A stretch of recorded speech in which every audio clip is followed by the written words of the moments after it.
Buenos días. Buenos días. Los rockeros no estamos acostumbrados a los buenos días. Normalmente decimos buenas noches. Creo que non estamos acostumbrados aos bons días. Normalmente dicimos boas noites. Estamos un pouco descolocados, perdonarnos. Estamos un pouco descolocados, perdonarnos, No sabemos lo que son los zumos. porque non sabemos o que son os zumes.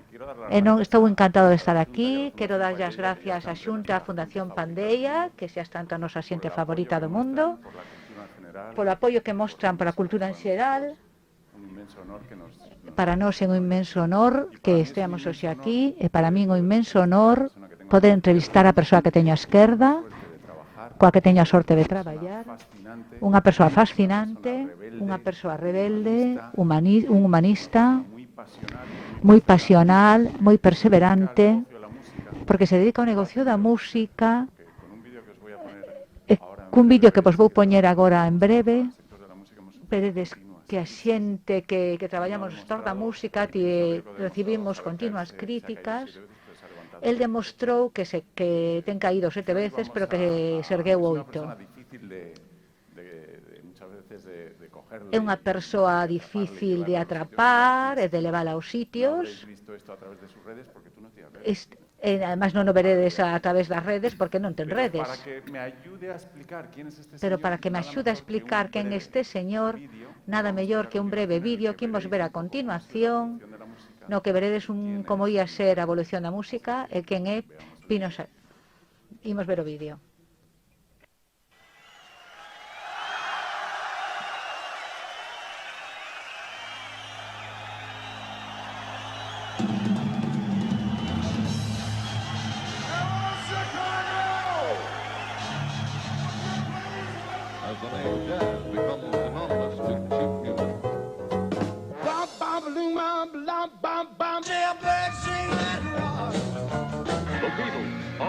Hollywood Bowl. The Rolling Stones. Beatles and the Rolling Stones compares the world. The beginning of the music industry. Digitally recorded, read by a laser, and it's called the compact disc. Biggest revolution in the recording industry since the invention of the long-playing gramophone record. Michael Jackson has just made history. His album Thriller has won multi-platinum 30 times.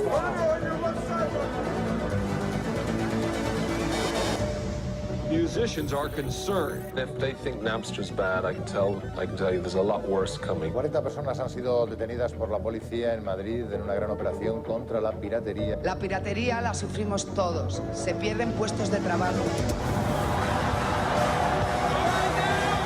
Tras la caída de las ventas de discos y el auge del streaming, los conciertos en directo se han convertido en la tabla de salvación de la industria musical.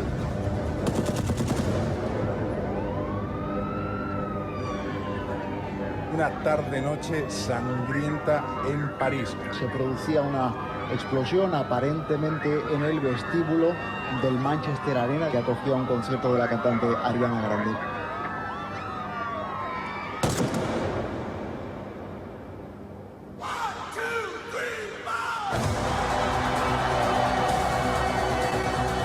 It seems like the audience is losing now the fear. The summer of 2020 is going to beat all records in the number of festivals and tickets sold.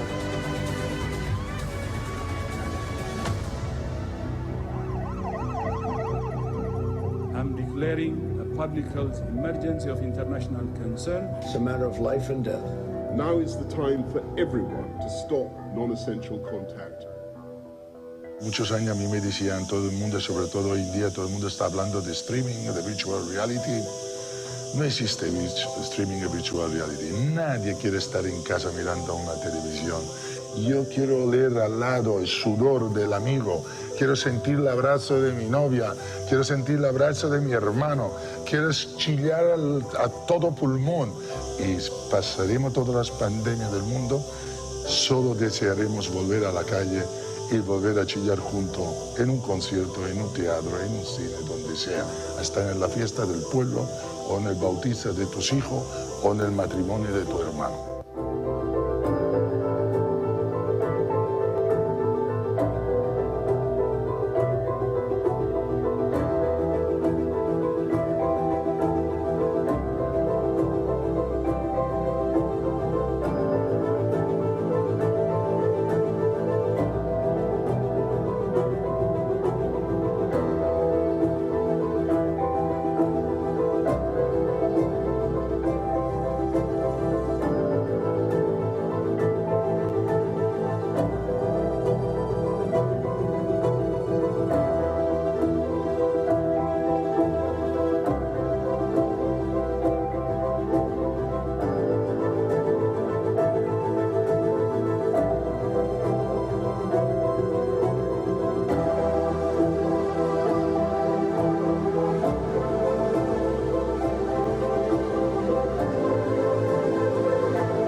Como veredes, é difícil pensar nalgún artista que non traballase con Pino Saguiocco.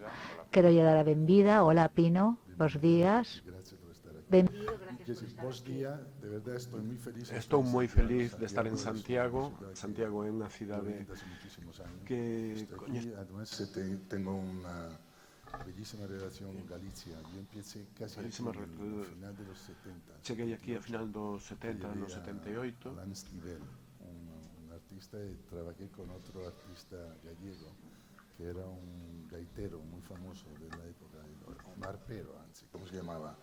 Que de Coruña, un gran arpero. ¿Te acuerdas que hablé contigo una vez? Y desde entonces he tenido siempre, no he dejado de venir, desde 78, siempre que tengo una oportunidad, una ocasión, me vengo por aquí siempre a gusto. Por lo tanto, buen día y una vez más, feliz de estar en Galicia, en Santiago. Porque Pino, claro, es que cuando Pino cuenta las anécdotas, yo realmente pienso que tiene 400 años, porque ¿cómo has podido vivir tanto? Vamos a empezar un poco para situar a la gente, después de este vídeo, que creo define bastante lo que es Pino, está muy logrado. Claro, tú no tenías enchufe, tu padre no era promotor, ¿de dónde vienes, Pino, exactamente? ¿Tenías enchufe o no? No había ni corriente en casa. Yo nací en Italia, en un pueblo que se llama Carinaro, que es un pueblo rural en el sur de Italia, entre Roma y Nápoles. Hijo de agricultores, una familia muy humilde. Por ejemplo, yo me acuerdo cuando era pequeño, dormíamos yo, mis hermanos y mi padre en una habitación, solo los 5. Nos calentábamos con los braseros que estaban en casa. Jamás en mi vida soñé que haber vivido la vida, Hay una foto por ahí, perdonad. A ver si me ponen la foto que he rescatado una. Después. Hai unha foto por aí, a ver se poñen a foto que rescatei. Porque así veis un pouco la descripción Después. de lo que estás contando es real. Por ahí se ve algo. Nunca jamás.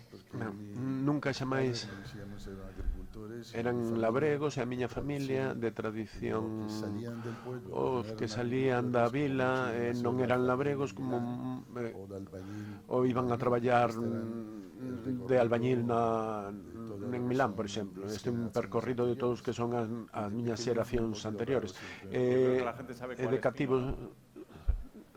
De pequeño siempre... ¿Y cómo tenías dinero para llevar esas gafas? E como tiñas cartos para levar esas lentes? De pequeno sempre sentín... distinto. Sempre me sentín diferente, tiven inquedanzas de pequeno. Pero nós tiñamos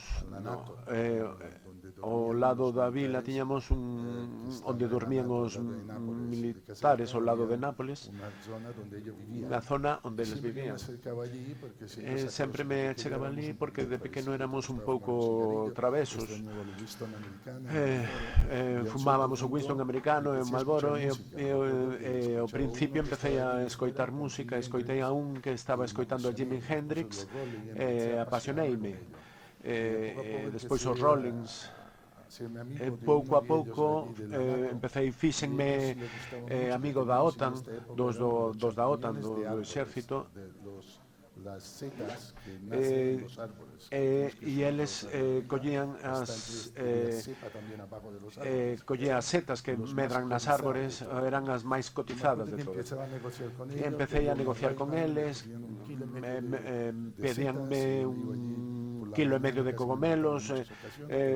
Pola mañá sempre negociaba con eles, primeiro pedía unhas Ray-Ban, despois canto pola chaqueta, 5 kilos de cogomelos, e eu decía, bueno, isto voume matar. Pero pouco a pouco fixen un vestiario co que parecía un marciano na aldea. Despois con esta pinta gustoume moito a idea dos Rolling, porque parecíame a él, gustoume a música, pero nada me fixo pensar que un día podía ter a ocasión ou a oportunidade poder traballar con eles. Da igual donde naces, da igual donde vienes, da igual onde naces, da igual de onde ves, os soños pódense facer realidade e non hai límite a nada. Eu crin na música dende pequeno e síntome moi afortunado de chegar onde cheguei. Teño vos que avisar que non temos ningún guión preparado. Imos ir improvisando. Despois de que, grazas aos cogomelos e a Jimi Hendrix, conseguiches a Ray-Ban, contame o do circo. Non foi exactamente no circo. Lembro que moita xente dicía ao meu pai que mala sorte que fixeches para ter un fillo como este. Na aldea era un bo rapaz, pero eu era un rapaz distinto. Cando un é distinto provoca o medo.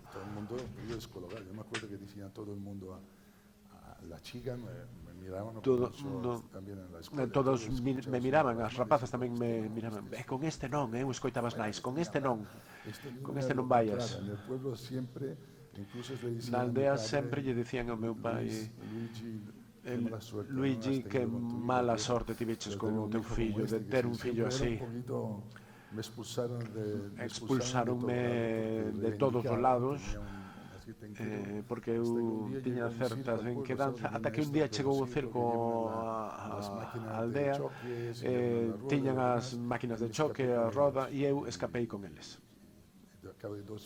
Ao cabo de 2 meses e medio recuperaronme, volvín a casa despois de moitos conflitos co meu pai, pero despois tuve unha relación magnífica, porque comprendín perfectamente que eu non era un fillo desexado naquele contexto.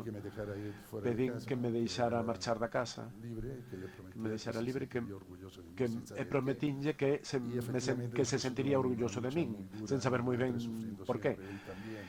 El tamén sempre estuvo sufrindo e despois da incompresión deixoume marchar, pero marchas así, cun jeans e cunha camiseta, e aquí estou. E neste camino foi arduo e duro, pero sempre fixen que as mensaxes que lle chegaran estivese orgulloso do seu fillo. Convertínme no pai do meu pai, no pai da miña nai, no pai dos meus irmáns, no pai de toda a miña familia, e mesmo do pai da familia da miña muller. Os valores que me inculcaron e fixeron que toda a miña preocupación non fose tanto o camiño, senón que como conseguir que meus pais se sentisen orgullosos de min, de saber que sempre tiveron un gran fillo que probablemente era incomprendido de pequeno e sigo sendo incomprendido de adulto, pero foi unha cousa maravillosa. Hai un método que me sentín moi orgulloso. Eu lembro cando empezaba a ter éxito, a miña nai non entendía moi ben. Eu chegaba á aldea e eu dicía: comes ben, véxote ben, si, tes bo aspecto. A miña nai o que lle preocupara era que eu comese, falar de rock and roll con ela era como falar en chino, non entendía nada. E eu recordo que había unha época que xa fixeran os Rolling Stones, Michael Jackson, Frank Sinatra e todos os demais, e miña nai non sabía quen era esta xente. Eu lembro que me veu ver un artista italiano, Renzo Ardore, un cantante italiano moi famoso en Italia, cunha gran repercusión social, e veume ver a casa en Ibiza. Gustaríame se puidéramos colaborar xuntos, quixera ir a Estados Unidos. Mira, eu non sei que facer, pero a miña nai sempre lle gustou a canción napolitana, e fixo un disco que fixo Napoli. Ao chegar, díxenlle a miña nai: teño aquí en casa un amigo que se chama Renzo Álvarez. E a miña nai dime: mentiroso, como te vai ir ver a ti Renzo Álvarez? Unha cousa moi enternecedora, a pureza e e a beleza de que todo o meu camiño sempre foi guiado pola luz deles e pola relación de estar con eles. Síntome moi orgulloso das miñas raíces e moi orgulloso dos valores que sempre me inculcaron os meus avós e a miña familia. Sempre divulgas iso, eses valores. Unha cousa que sempre me chama a atención é a boa relación que tiveches cos artistas. Quixera preguntarche, porque moita xente que está aquí quere escoitar algunha anécdota e eu non vou perder a oportunidade. E quero empezar por Michael Jackson. Cada vez que digo Michael Jackson, produces un silencio. Michael Jackson é unha das grandes injustizas que é algo que sempre me leva unha tristeza enorme. Tiven o enorme privilexio de ter unha amizade con el, unha amizade verdadeira, de cariño. Estiven 5 veces en Neverland e as veces que veu sempre veu a España. Un único concerto en Valladolid, solo para vernos. Despois creamos un proxecto que se chama Hill to World. Él era un Peter Pan e cría realmente que non quería crecer. Él quería ser un Peter Pan. A primeira vez que o coñecín, fomos a Neverland Valley con él, púxome no coche de Batman e el foi no coche de Robin. Por toda a finca deume de comer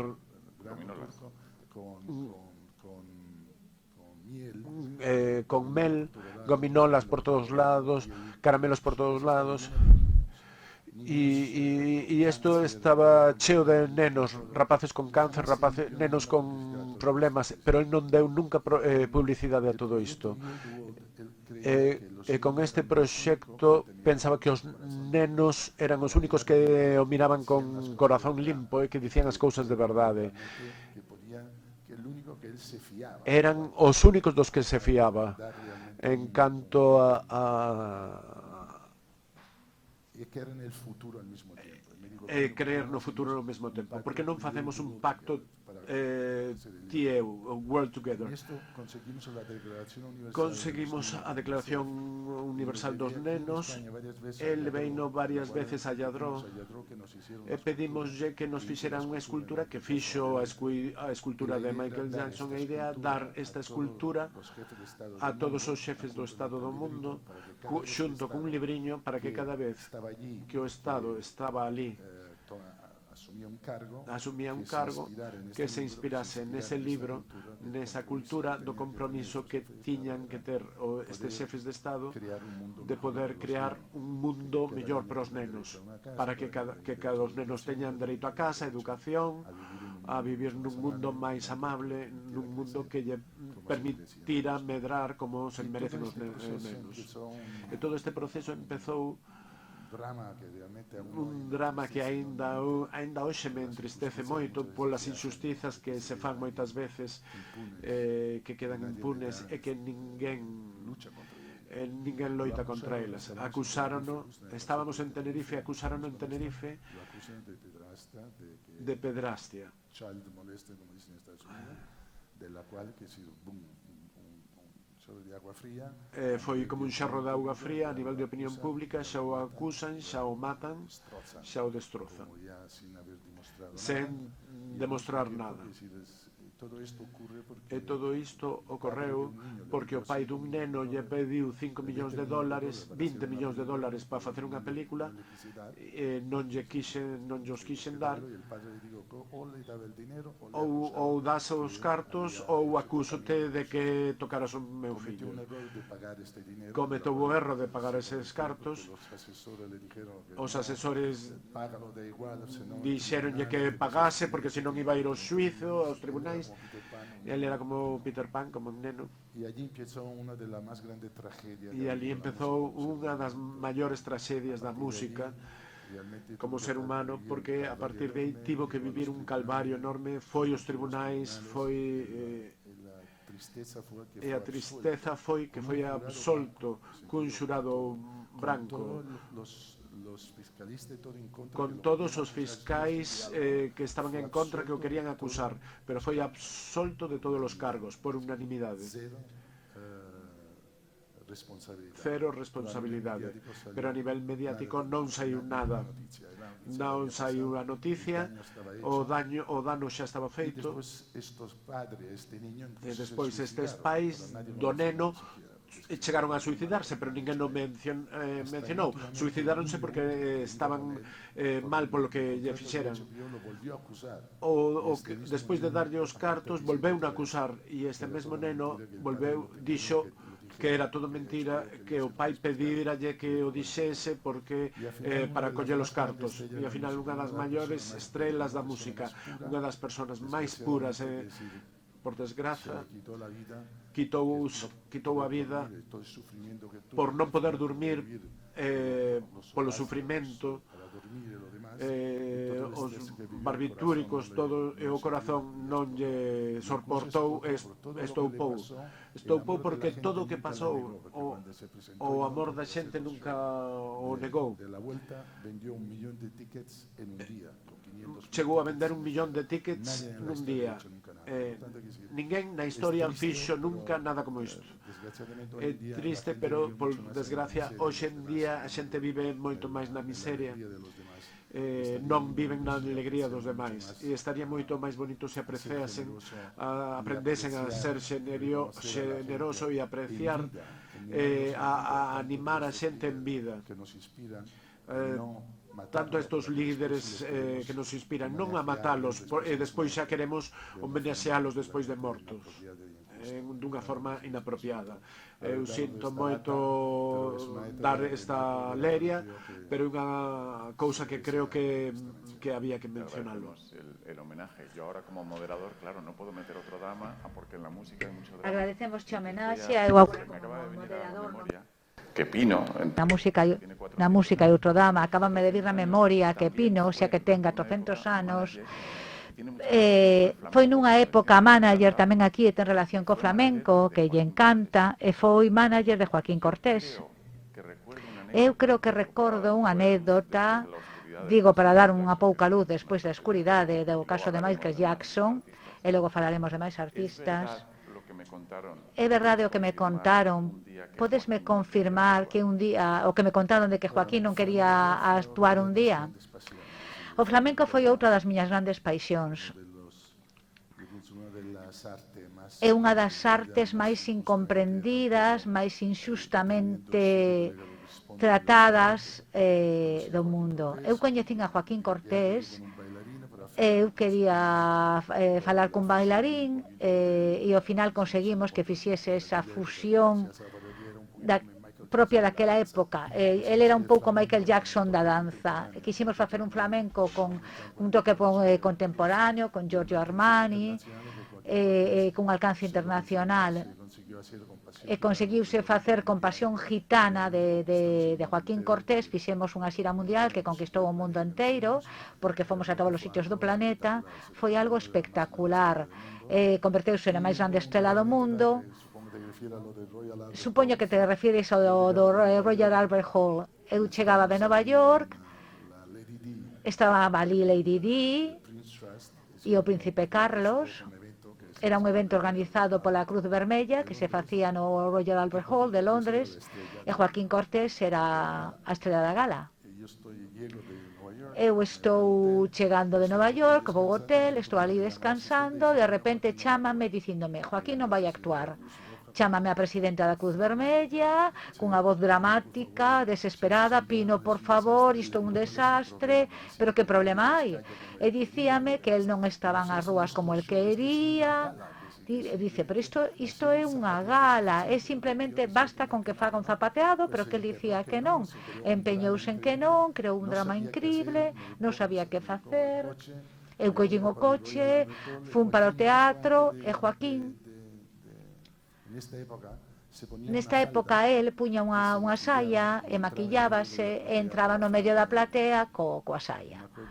E acórdame que nesa época, cando estábamos ali, el non quería, recordo que foi un camerino, non estaba, dixenlle axudante que por favor me maquillase como a él e poño a saia. E dixen, vou para os camerinos das mulleres, e ele estaba ali falando con elas e dixenlle, veña, ao escenario todo o mundo.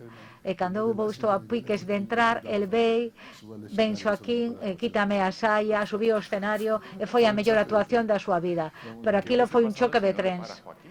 Que pasaría se non para Joaquín? Bueno, pois que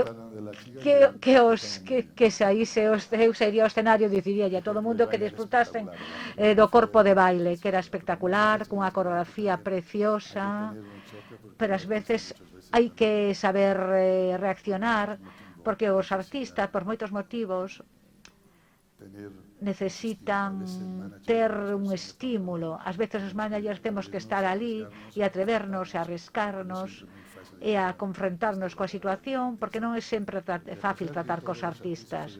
A pesar de todo, as artistas son as persoas máis fráxiles que eu coñecín na miña vida. Vale a súa forza, o seu poderío.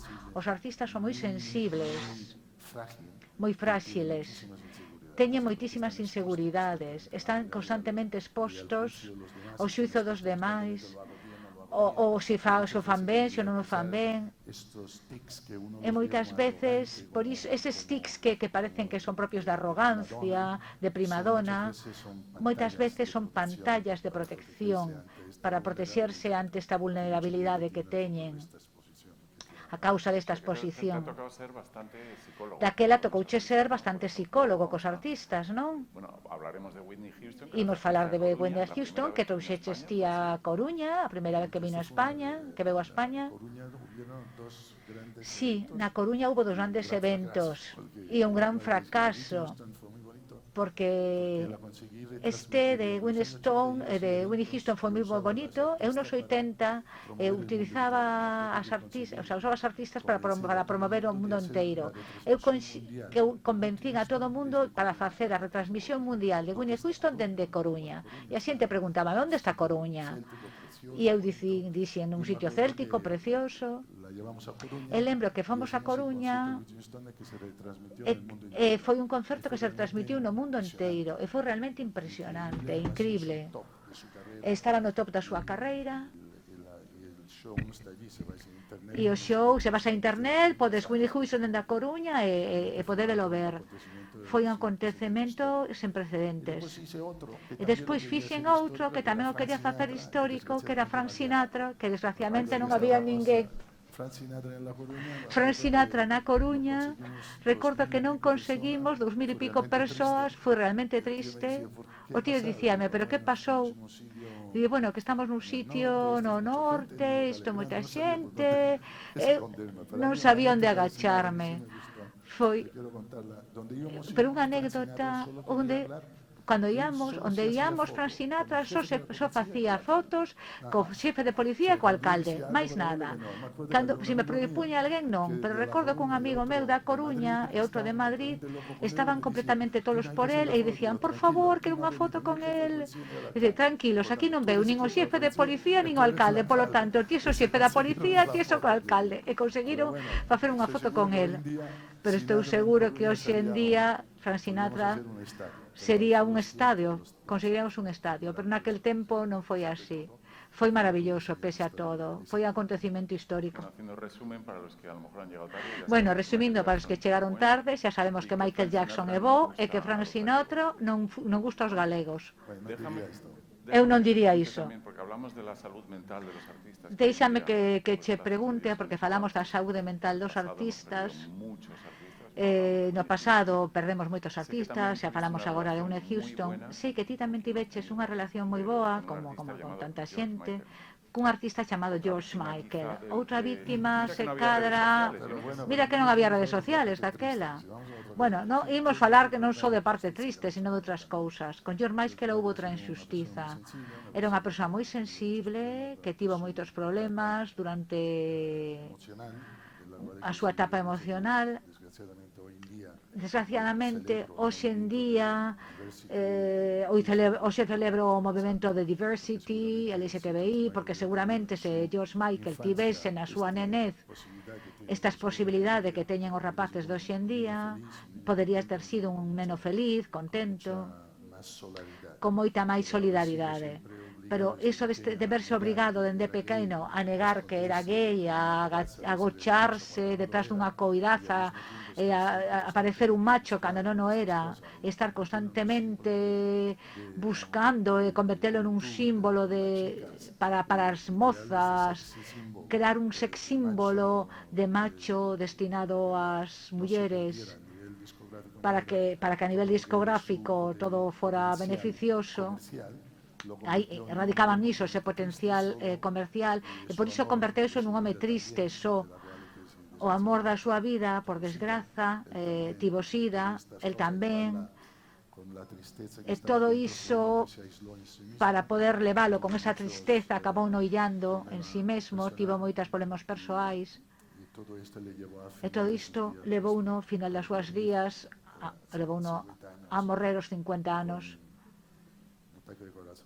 cun ataque, cun corazón cheo de tristeza, debido a esta baixada de defensas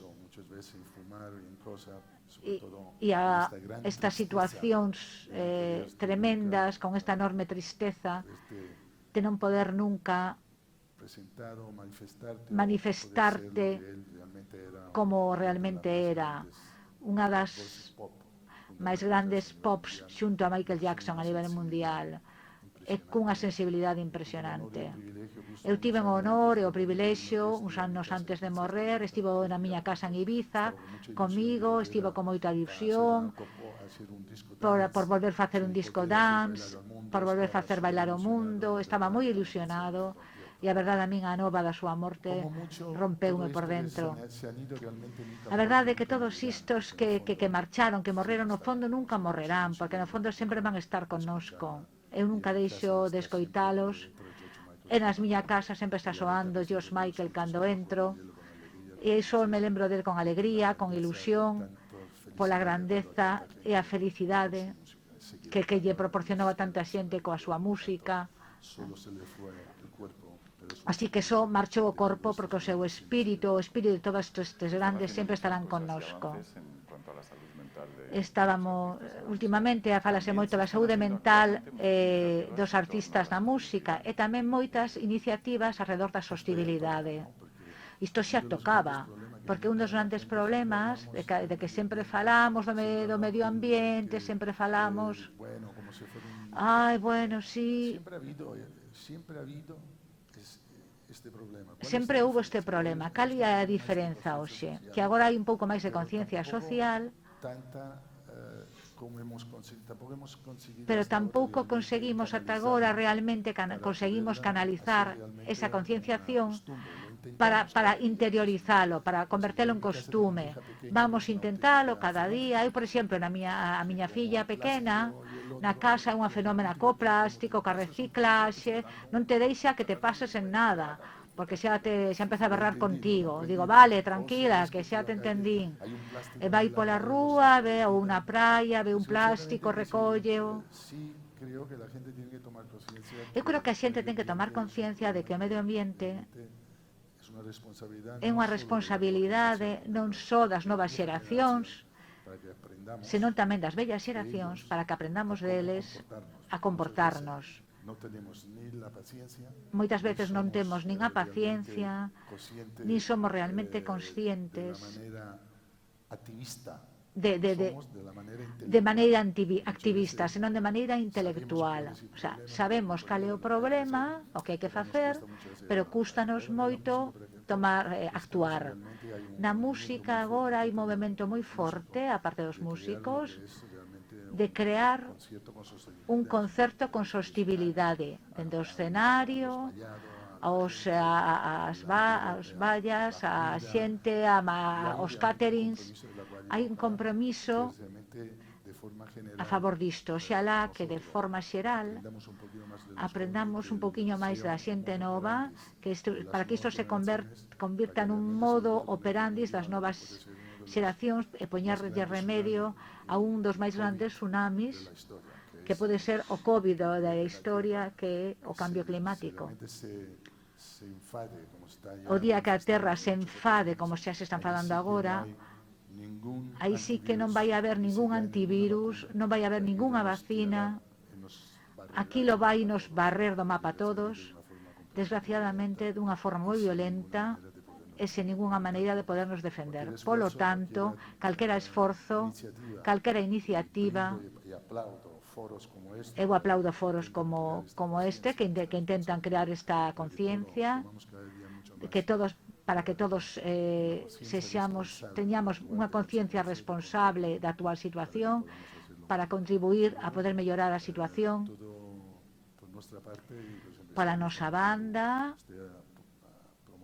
dende España, eu estou promovendo un festival de diversity en Valencia, tamén un festival de sostibilidade, e xustamente en el imos aplicando un modus operandis nos concertos ou nos festivais, imos poñer en marcha de cara ao futuro esta maneira de traballar.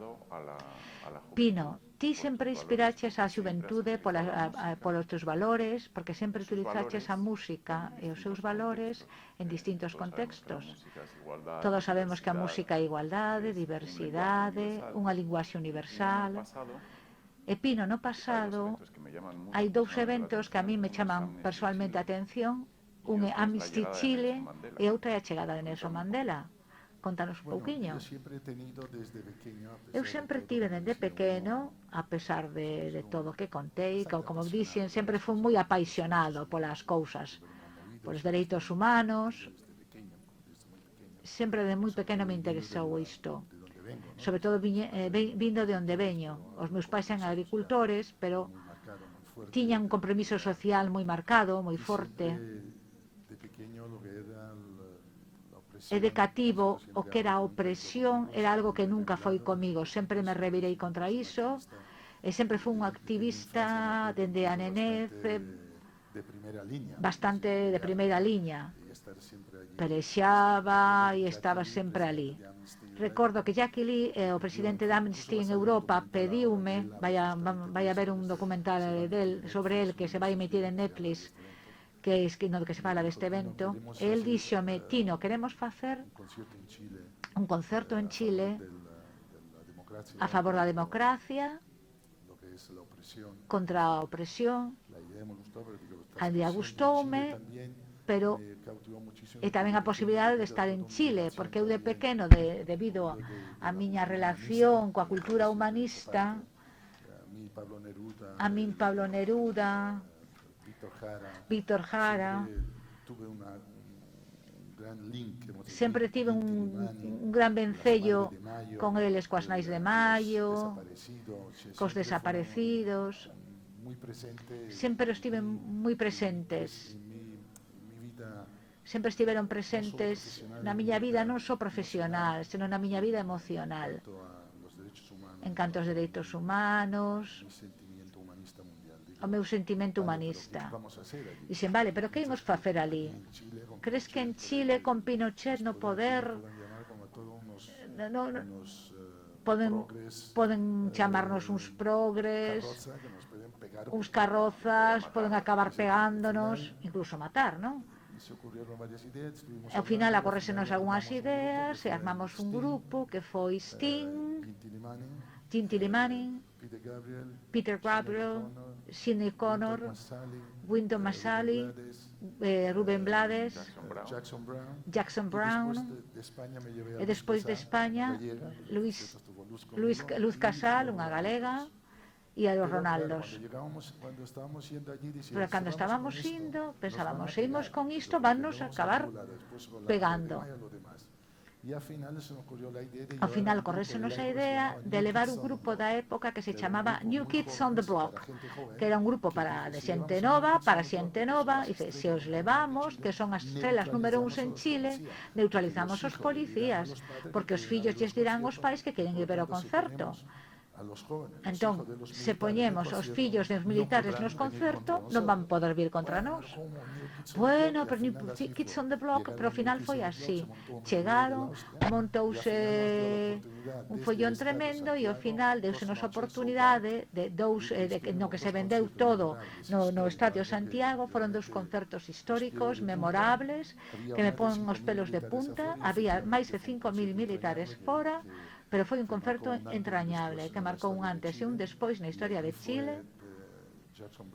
E aí estivo Jackson Brown, Sting, foron tamén buscar a moitos poetas e artistas que estaban no cárcere, houve unha liberación, transmitiuse en todo o mundo.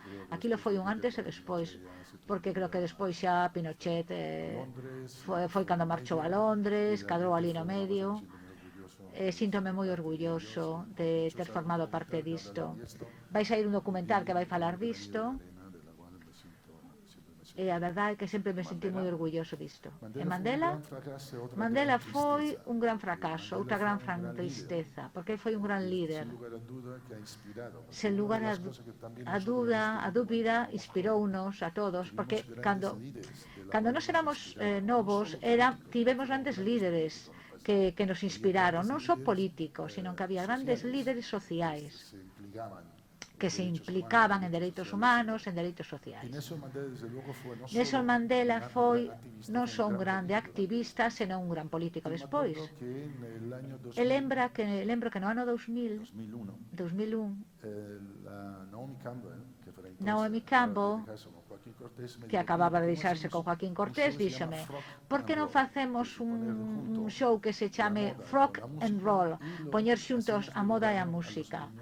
E dedicámoslle aos nenos de Sudáfrica, e sobre todo a Mandela, que deixou de ser político, pero para que sexa voceiro, que coa súa fundación pareceume maravilloso. Para min aquilo era precioso. Veu Mandela, fimos un concerto en Barcelona, veu Bono, U2, e tamén ia venir Jagger, pero ao final tivemos un bo cartel de artistas, pero non sei que pasou, que estivemos en Barcelona, primeiro 5 días Mandela dentro do hotel, e eu chamando as institucións, os concellos, os políticos: oye, que está aquí Mandela, e de lo recibir, tal. Pero todo o mundo estaba ocupando, non nos recibiu absolutamente ninguén, cousa que me rompeu o corazón inda hoxe. Todo o mundo estaba como xa non pinta nada, como xa non estaba gobernando no seu país.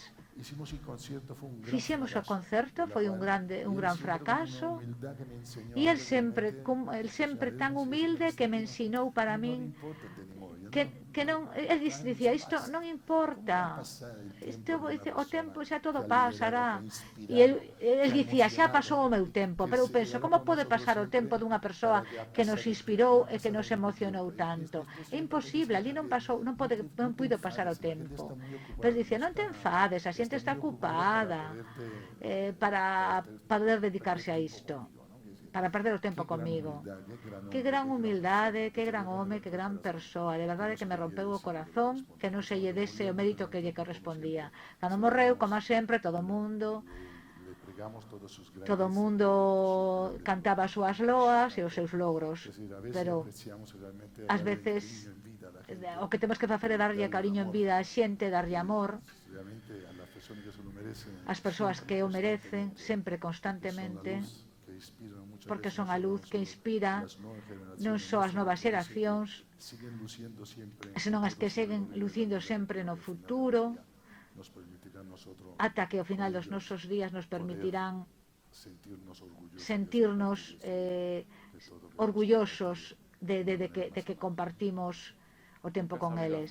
pequeñas fiestas. Siempre te Nunca subeches facer pequenas festas, sempre che gustaron os saraos un pouco grandes. E non contento co de Mandela, o Amnesty Chile.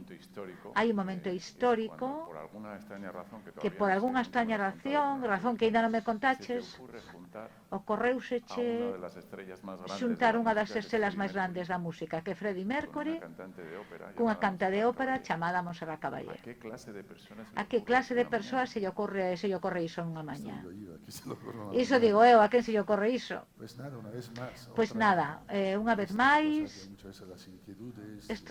cousas que teñen que ver coas inquedanzas, que sempre estás intentando buscar facer cousas, pero eu non o fixen coa idea pensando, foi todo moi incrível porque se uniron moitas circunstancias e moita paixón e a idea de creer niso. Tes que creer nesas tolerías porque senón non as faz. Levámosse ben. Antes diso, tiñan que coñecerse. En 1986, eu quería facer un programa de televisión en Ibiza. Estaba pensando, barrenando en como facelo. E lembro que no 86 estaba a tourné de Queen en España. Esa tourné non era como agora, que ahora facemos uns concertos e sabemos por internet ou pola ticket, sabías canto o que vendiches. Antes os tickets, as entradas comprábalas no despacho e entón había como moito a través das tendas de discos, pero realmente a xente no mesmo día chegaba ao estadio, compraba e entraba no estadio. Cando eu estaba na tourné de Queen, coas tourné de Queen en España, era o 1 de agosto Barcelona, 3 Madrid, 5 Marbella, no ano 86. En agosto, naquela época en España, en Madrid, non había nin un gato na rúa, non é como agora. Non había nin un gato por ningures. Como se che ocorre meterte neste fandango? Pero eran as únicas datas que me deron, non tiña outro remedio que facelo nese momento. A miña paixón era máxima polos Queens. Claro. Depois da última xira que fixeran, eu estaba apaixonado e lanceime. Barcelona máis ou menos defendino porque Barcelona estaba na Costa Brava, que estaba chea de ingleses. Pero en Madrid, que? Porque en Madrid non había ningún gato pola rúa, estaba deserto, todo pechado, nin un bar aberto, nin restaurante, todo morto. Cando estaba ali en Barcelona, era un martes ou mércores, despois do concerto que foi un éxito en Barcelona, sigo sen saber que é o que vai pasar en Madrid porque non hai nada que me diga como vai sair. Entón, convenzo a Freddy despois do concerto, o tío empezame a ver preocupado e preguntaba que me pasa. El nunca fixera unha entrevista na súa vida, eu digolle, estou preocupado por Madrid, España, Madrid en agosto non hai ninguén, a xente non sabe do concerto, poderíasme dar un informe semanal e por obra de maxia, por apoio do baterista, estaba do humor, gustoulle aquilo e dixo, ok, vámonos a facer. Chama Ramón Colón que facía información, montelle todo un dispositivo no hotel, facemos ya entrevistas, hai informe semanal, e na noite de Madrid como nos Gremlins, aquilo encheuse ata bandeira e despois Marbella. Pero eu nin vin o informe semanal e mentre estábamos dando voltas o programa de televisión en Ibiza, eu estaba con Manolo García do último da fila, que naquele momento chamábase de outra maneira, e estábamos falando porque o puxe a traballar cun artista de soft cell e fixenlle facer unha canción en castelán. Manolo empezou a cantar en andaluz e dixe, por que non deixas esta estalería posta a cantar así con estes? Bueno, e así naceu el último da fila. E mentre estábamos a falar, comentelle que quería facer un programa de televisión e puxen o vídeo de Queen. E cando puxen o vídeo de Queen, na entrevista pregúntolle a Freddy, se tiveses que traballar en España, con quen trabaixarías? E el díxome, Montserrat Caballé é o meu ídolo. Montserrat Caballé, eu levántome todas as mañás con Fisby, con Montserrat Caballé. Eu levántome con iso. Sería o soño da miña vida e aproveito a ocasión para dicilo. Eu escoito isto e como por arte de maxia, as cousas que pasan na vida, salta o vídeo 6 de outubro de 1986. E salta a televisión e quen aparece? A Maragall, Montserrat Caballé, Serra, Montserrat Caballé e Samaranch. Barcelona, Xogos Olímpicos 1992. Entón, préndeseme unha bombilla e dixen, vámoslo para chamar Ibiza 92 o programa. E a partir de ali foi unha tortura. Unha tortura que vos vou evitar, pero ao final de todo, Pavarotti en contra miña, Kraus na miña contra, todo o mundo na miña contra, porque, claro, como vas meter esta historia, estes dous xuntos?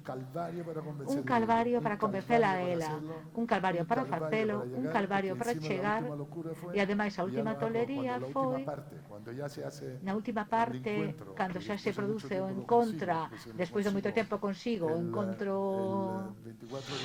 o 24 de marzo en Barcelona, no Hotel Ritz, ao final do Ritz poño unha mesa para comer, e cando chegamos ao final do Ritz, antes de entrar, Freddy pediume que puxese un piano, unha música, el entrou dentro, que chegou o día anterior, e dixen, coñeces a Montserrat? Nunca falara con ela, dixen, nin idea, pero dixen, dixo que cando había, que lle ia pedir facer un LP, vexo que dentro, que salta o pescozo e dixo, I love you, e vamos facer algo xuntos, e dice, eu vengo para arriba e dixo, isto vai se emitir no programa de Ibiza 92, silencio absoluto, e botanme.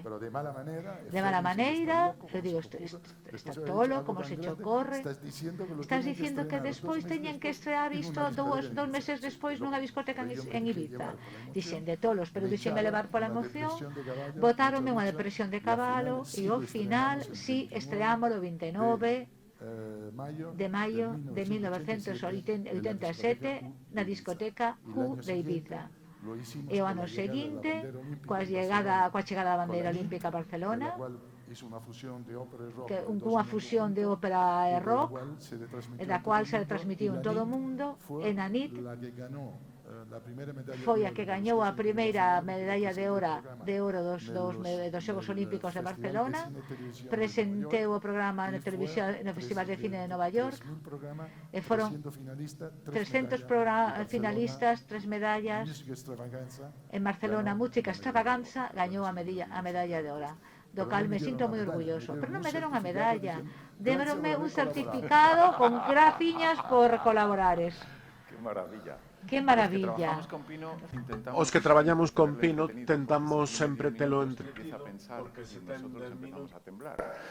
Entonces, despois de todas estas historias que lle gusta armar, por algunha estrana razón, alguén decide crear unha pandemia na que lle dan a Pino moito tempo para pensar.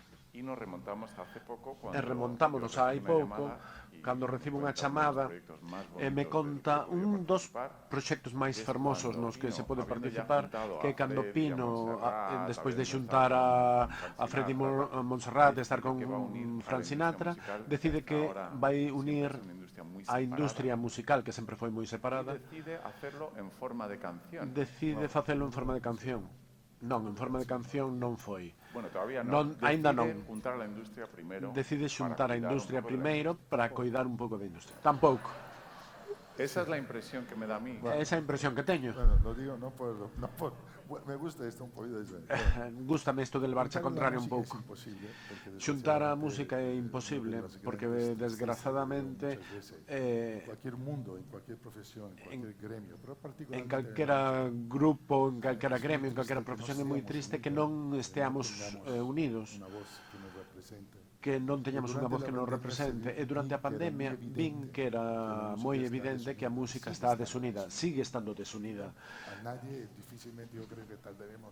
Eu creo que tardaremos moitas xeracións para unila de verdade, porque para unir hai que primeiro ter a vontade de unirse, hai que ter o espírito, e terceiro hai que crear unhas ferramentas que nos permitan confluir para presentarnos da maneira que nos merecemos. Durante a pandemia, a primeira parte da pandemia, cando pasou, foi un shock. Foi un choque para todo o mundo, pero para nós, os da música, prácticamente prohibíronnos de forma total podernos expresar en público, porque era imposible. Pero unha vez máis, a música sempre foi un gran compañeiro, como sempre foi en todas as causas de todos os tempos. A música sempre foi quen armonizou a diferenza, e unha gran compañeiro de viaxe que nos acompañou como en todos os momentos da nosa vida. E unha vez máis, durante a pandemia, a música empezou dende os balcóns, intentando animarnos e axudar a que puidésemos facer estas longas esperas na casa dunha maneira máis levadeira e moito máis próxima, utilizando todo isto. A partir de aquí pensei que sería unha ocasión, porque pensei seriamente que era unha boa ocasión para resetearnos como seres humanos, resetearnos como un movimento da música e intentar con isto crear un movimento humanista, porque sempre me sentín así. E eu inspirábame na carbonaría do século XVIII, cando se uniron para sacar a Napoleón de Italia. Ali estaban os carboneiros, e os carboeiros eran... Había xente de diferentes credos, religións, credos políticos, todos uníronse todos a favor do ben común, do humanismo, dun mundo mellor, un mundo máis amable. Despois Lord Byron sacou en Inglaterra, a Revolución Francesa, o movimento francés acolleu neles tamén, e creouse o gran rexurdimento italiano, fíxose a unificación de Italia. Despois os grandes líderes internacionais confluíron neste movimento do rexurdimento. Tratábase de rexurdir, e que mellor maneira que facelo nunha carbonería. Transversalmente un movimiento que empecé a llamar a todo el mundo por teléfono. Entonces empecé a chamar a todo o mundo por teléfono, o presidente de Universal, o de Sony, o da Warner, o de APM. Lo hice transversalmente. Fíxeno transversalmente. Collei o presidente da OMT, Zurat. Collei o presidente da OMT, a Miguel Ángel Gil, da Televisión de Madrid, como da Liga de Fútbol. Incorporei a managers, a Pepo, manager de Camilo, o manager de Rosalía. Empecé a poñelos todos xuntos, empecé a crear unhas charlas, unhas conversas para crear este movimento coa intención de poder crear unha academia da música, igual que hai unha academia do cine, unha academia da música, e despois crear para crear uns premios da música cunha academia da música. Todo este percorrido empecé a falar con todo o mundo, empecé a involucrar os artistas, a Alexandro Sanz, chamei a Brian May the Queen, empecé a chamar a todo o mundo, e conxunto coas discográficas, eles tamén empezaron a chamar a outros cantantes. Pensei que era unha boa ocasión para realmente resetearnos, buscando esta unión da música, para que poidamos ter realmente un gremio, unha voz que nos represente para momentos como este non volvan pasar, para que calquera que estea solo na música, ampers, xente que sube ao escenario, un músico pequeno, poidan ter un momento de crise como este, poidan ter un sitio onde chamar e podelos axudar. ter un sitio como de atención para a música poidan ter sentido neste. Empecé algo duro, arduo, que cancións podemos facer, cal non, collemos unha nova, entonces empezarán a discutir a ver por que este e por que non o outro. Sempre é unha cousa moi difícil de xestionar. Consigo consensuar que quizáis a canción máis apropiada era o himno a alegría de Miguel Ríos.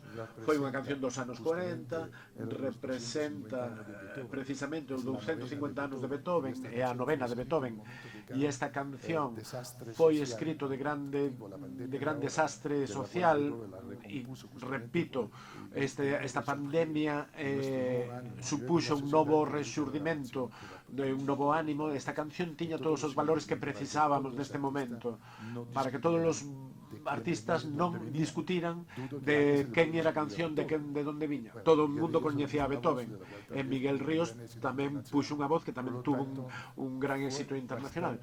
Por iso foi bastante doado consensualo. A partir de aquí empezan as chamadas, en dende a casa pido ya mándame esta estrofa. Quen está? Quen non vai facer? Quen grabou? Que che importa? Dame esa liña e punto. E así con un e con outro, cando xa veu o primeiro que bueno, foi Alejandro Sanz, entonces sí, bueno, porque claro, é o grande tal. E así pouco a pouco conseguín consensual e tivemos 40 estrelas, 40 artistas que se sumaron á canción. E despois quería darlle un toque internacional. Pedín a guitarra de Queen, que sempre ten un toque épico nas súas cancións, crea un himno sempre que toca, e pensei que era un toque que lle viña moi ben. Despois de facer a canción, non quero que sexa unha canción coral. Como podemos facer que esta canción inspire e poida transmitir realmente o que creo que compre neste momento? O espírito da canción era loitar contra o medo e contra o odio, pensando en resetearnos o que temos que encontrarnos con un mundo máis amable. E eu por riba creía que o veciño do quinto, que nunca falara con o veciño do primeiro, e xa empezaban a falarse: como estás? Que tal estás? Axúdoche. Deime de conta que o do quinto e do primeiro séguense dirixir a palabra, e aínda temos máis cabreo que antes. É triste que aínda corran estas cousas. E creo que é moi importante transmitir isto. E agora pedinlle a Paz Vega e a Ángela Molina que empezará a cantar como corazóns dun himno para que todos nos asociásemos, porque só co corazón, con amor podemos cambiar. Só con amor e co corazón podemos axudar a xente. Que cada día estou máis convencido de que as palabras que nunca nos gusta dicir, o sinto, son as palabras máis fermosas que podemos dicir. Grazas, podo axudarche, que podo facer por ti? Buscar un mundo máis amable, crear estas pontes de concordia contra o medo e o odio que por desgraza nos están impregnando. E así creei eu esta canción e pedinlle a deportistas como Messi, como Nadal, Pau Gasol ou Ronaldo, que se sumaron a esta campaña en corazón, e probablemente o día 2 de marzo, se Deus quere, faremos a gala. Aquí os poño a canción. E foi un placer estar con vosco. Moitas gracias por inspirarnos e por facer tanto pola música.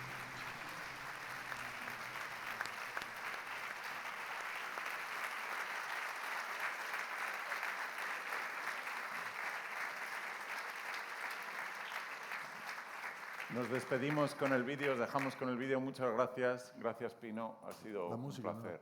No hay música. Sí. Dale un poquito de volumen, maestro. Dame volumen, por favor.